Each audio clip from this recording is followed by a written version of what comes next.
Good afternoon, everyone, especially to you, Mr. Altroy Dagatan. Good afternoon, sir.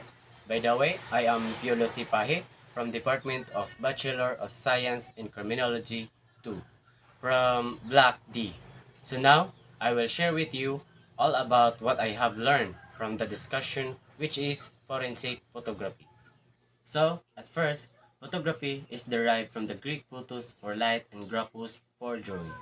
It is the art, science, and practice of creating durable images by recording lights or other electromagnetic radiation, either chemically by means of light-sensitive material, such as photographic film, or electronically by means of an image sensor. So, let's proceed to the forensic photography. It is referred to as forensic imaging or crime scene photography. It is the art producing an accurate reproduction of a crime scene or an accident scene using photography for the benefit of a court or aid in an investigation. It is the part of evidence. Collecting it provides a investigator with photos of victim, places, and item of involved in the crime. So, the history of forensic photography. Belgium in 1843 and Denmark in 1851 uses photography for document purpose. Document contain prisoners' image. There was no training required and pictures were often taken by amateur. Commercial photographers and even policemen or prison officials. By the 1870s, the practice had spread to many countries.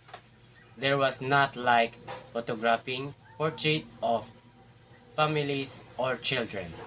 These were documenting criminals, though these were slowly adapted to police regulation photographing criminals and suspects. So, was widespread until the later of part of the 19th century. Earlier, only for two photographs were taking, but as crime increased, number of photographs were also increased for the better examination.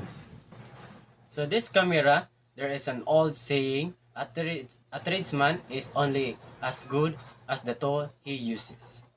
This is very true when it comes to be forensic photography. Without good, well-maintained photographic equipment, you will not be able to do your job to perfection.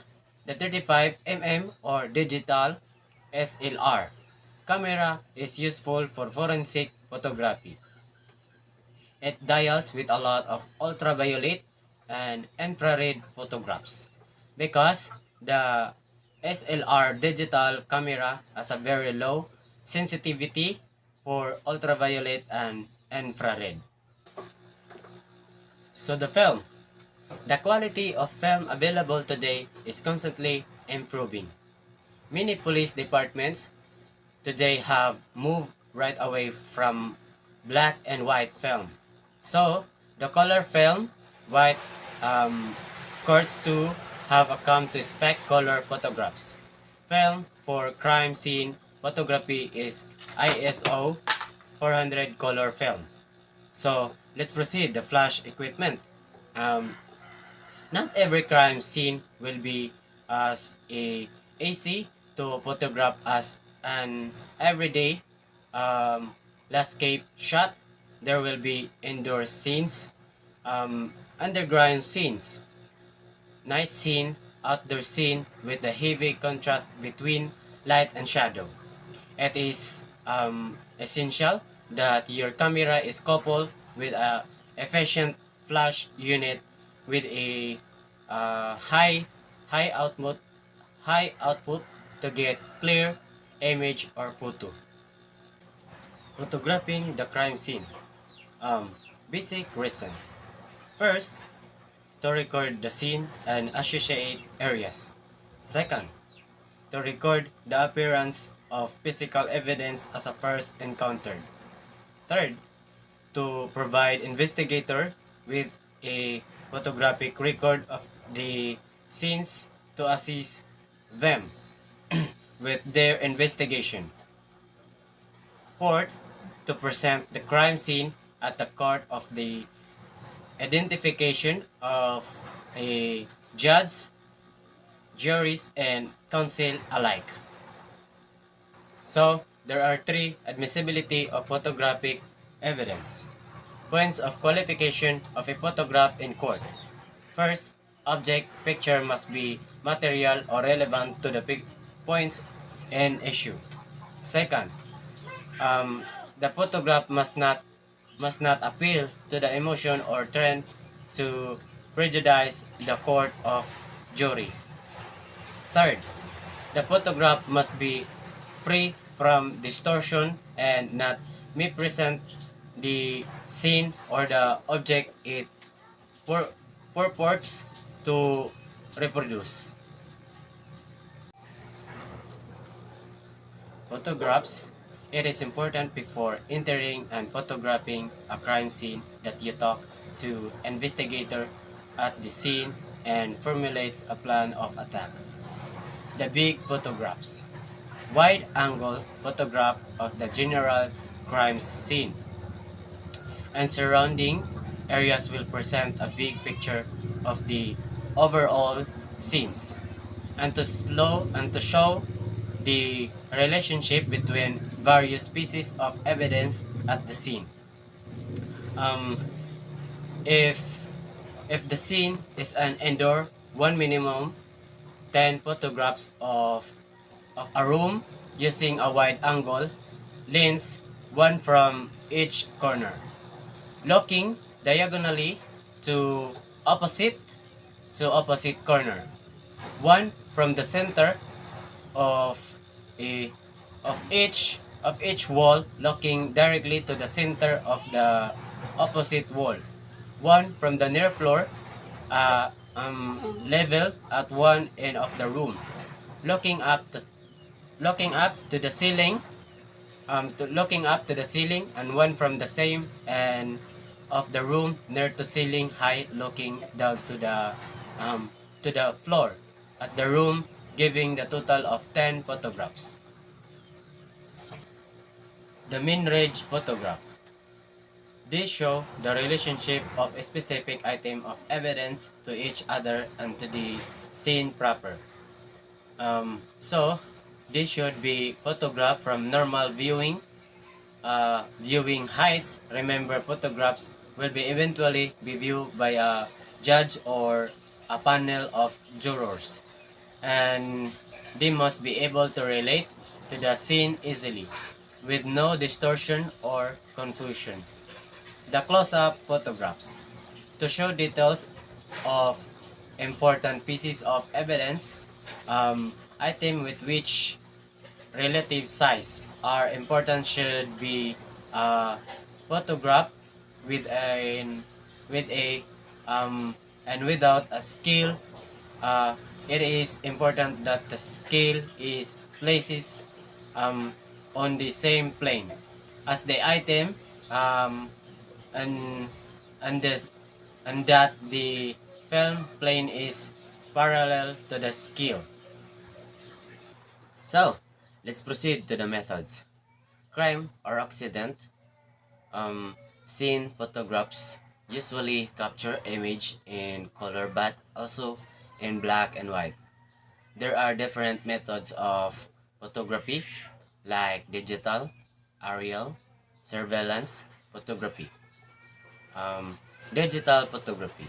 It has an automatic date and time marker on each image so that authenticity can be verified.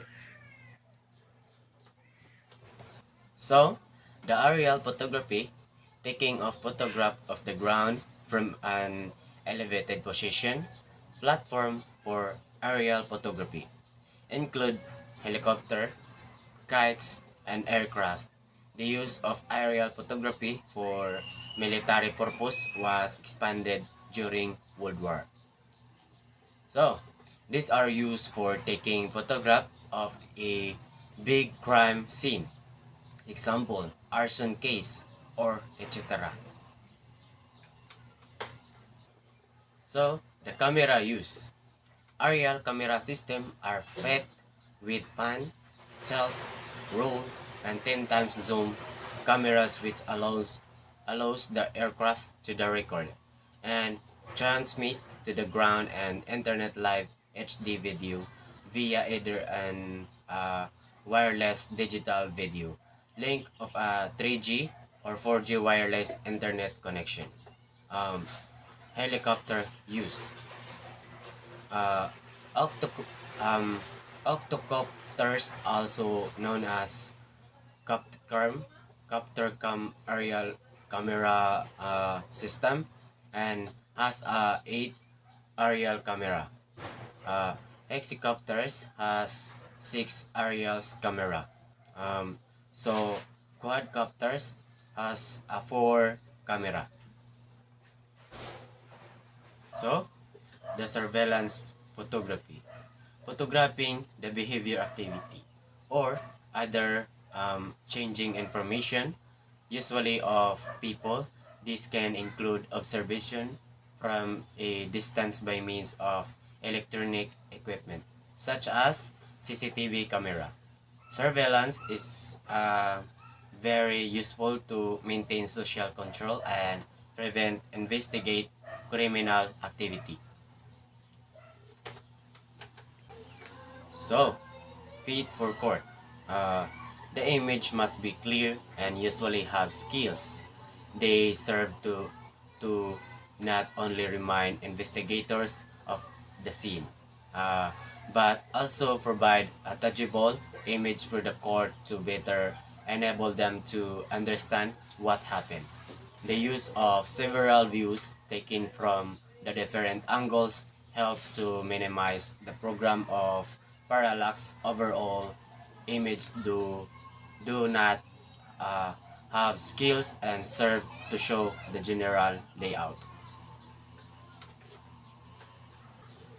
So, specific crime. Suicide. There is some doubt to the circumstances of the death. Treat it as you homicide. Film is cheap, and if the suicide should turn out to be a murder, covered it fully. Don't think it cannot and I will um, not happen. History is full of murder uh, made to look like suicide. Uh, Assault. Crime firstly required a general overall photograph of the victim's injuries. And assault victim can be photographed like a mini crime scene with a general big picture. Uh, Photographs mid-range and close-up, bites, mark, and other injuries close-up. It a skill to show the size of the injuries. Photograph at 90 degrees to avoid distortion. Use a small aperture, especially on curve surface such as an arm or finger to increase depth of field and so ensure the entire injury image in uh, is sharp. Uh, Blood splash patterns. Photograph of a blood splash pattern, whether they be on a floor, on a vertical surface such as a wall, or uh, even overhead on a ceiling, must be photographed with the film plane parallel to the surface bearing to the stain. Uh, a scale must be included on the same plane as the surface. Motor bicycle crashes. So this photograph must show the relationship of each bicycle to each other. The view each driver had an own approach to the point of impact. The direction from which is driving came, the press and marks on the roadway. Technical photograph showing damage to the bicycles. So, and the last case study. Thai Bridge disaster of 1879, when a half-mile section of the new bridge collapsed in a storm, taking an express train down into the estuary of the River Thai. At least 75 passengers and a crew were killed in the disaster. The set of photographs taken a few days after the accident have been reanalyzed in 1999 to 2000 by digitizing them and enlarging the files to show critical details. The original were of very high resolution, since a large plate camera was used with a small aperture plus a small grain film. The reanalyzed picture shed new lights on why the bridge fell, suggesting that design flaws and defect in the cast iron columns, which support the center section, lead directly to the uh, catastrophic failure. Alternative explanation that the bridge was blown down by the wind during the storm that night, or the train derailed and hit the girders, are unlikely. They are analysis support the original court of injury conclusion, which state that the bridge was badly designed, badly built, and badly maintained.